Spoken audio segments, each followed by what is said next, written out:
paint arrived yesterday after the mixing was completed. Later, Mitch Lanzini painted the engine and the parts. Now, this was while Chip was still figuring out the final graphics of the car. Now, these guys literally worked all night. And when the sun came up, they were back at it. Hey, it's overhauling day 6. The guys are feeling kind of tired, so you gotta tread lightly around here. I'm here with the A-team, or Men in Black, whatever you want to call them. We're still at your shop, Foos. Yes. What's the deal? There's certain elements of the car that we want to make sure are correct for Chuck. So it's important that we stay here and finish those details. Courtney asked Derek how it's been spending the last couple of days with his dad. Check it out. Keeping him away from 54s was tough. Really? Yeah, he is so convinced that this car is gone. Yes. He already has the bare skeleton, whatever's left, he already has that sold to somebody. Are you serious? Yeah, dead serious. No. So the whole build process is really like synchronized chaos. At times, there's 25 different people working on the car at once, but everybody is doing their own thing, doing it well, and they're not even getting in each other's way, remarkably. Are you feeling worried that you're not going to be done on time? No, don't worry about that. Is anybody worried? No. No? No. You're confident? Yeah. Brian, you're? Really? I've been worried a lot. I didn't sleep much. How many hours? While Brian did get some sleep, Jared suffered a more painful experience. Sometimes, when I don't get much sleep, my brain's like... All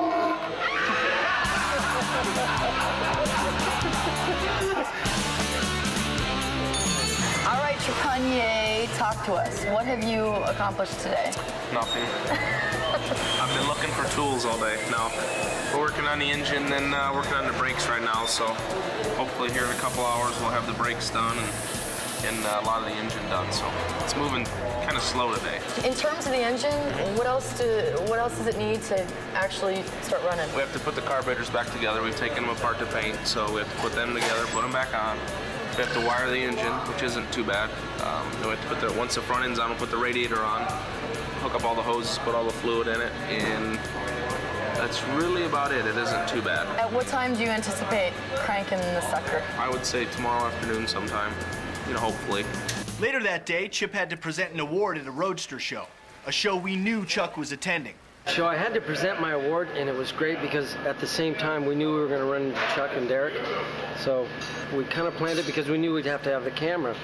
So I pretended like we were filming and walking around and looking at cars, and we just happened to run into Chuck and Derek.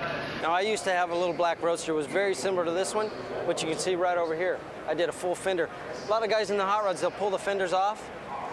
When I did my car, I sectioned the body, brought it down a little narrower, gave it a real sleek look, and I used the full fenders. You want to walk towards that car? We're pretending like we're doing an interview, and I turned. It was just so natural that we just happened to bump into it. Hey, Derek, here, Chuck, how you guys doing? Did you go over to Barrett Jackson? Oh, yeah, he says I ended up buying another car. Did you buy anything at the Barrett Jackson Museum? Not at the auction per se, but we wound up with another car, so. What'd you get? Well, I found a car to replace that 54. Chuck bought another 54. Oh, yeah.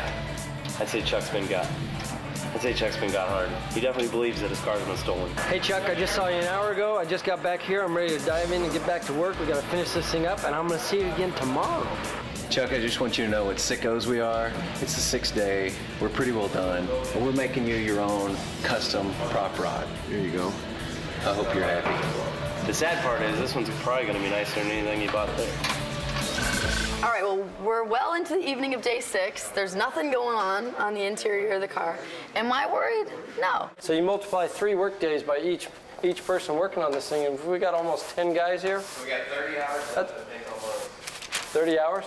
Well, that's more than a full day. So we almost have about 28 days left to get it to them tomorrow. Hey, buddy, want to slap some waves my way? Give it a try. Come on, I dare ya. All right, that's what I thought. I hired Jared just on his personality. He drove from Kansas City to meet us and see the shop, and I talked to him one day, and I hired him just on personality. Hey!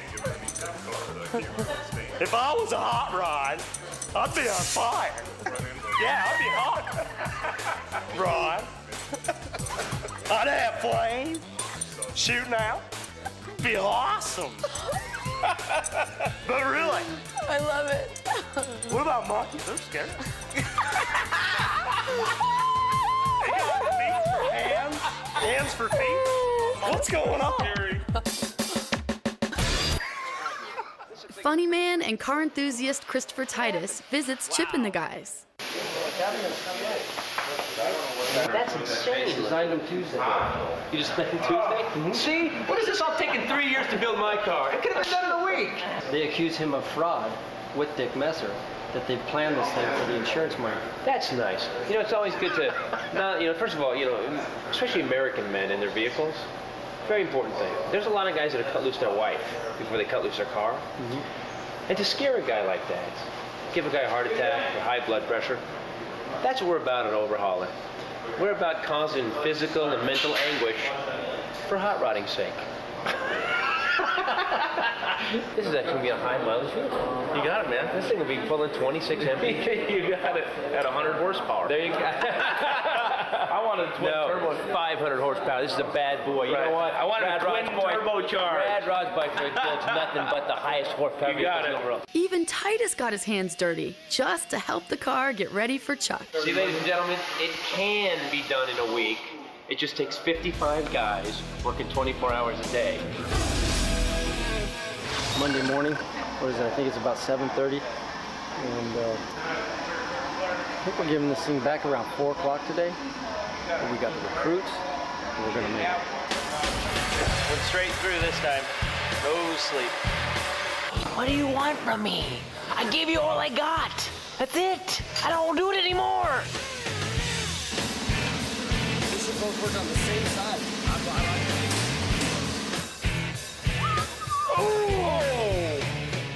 With the Ford still incomplete in Huntington Beach, the rest of Overhauling gets ready for the reveal up at the Peterson Museum many miles away.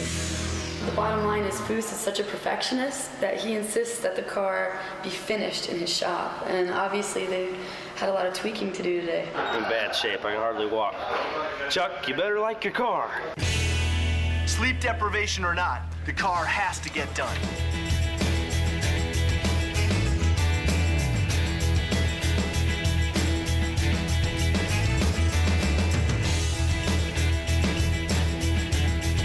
Half an hour from what was supposed to be the reveal at 2 o'clock, and we haven't even seen the car yet.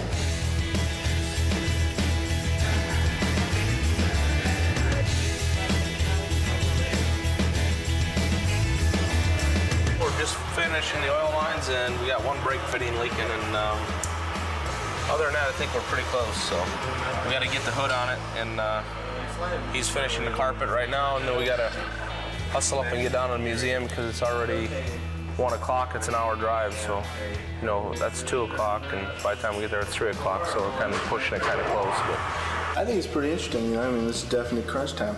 This is part of the plan that you can't plan for. Okay, ready?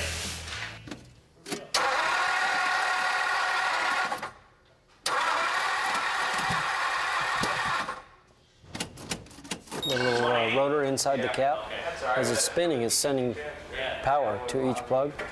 If you have those plugs mixed up, you're not getting the power to the plug that you want.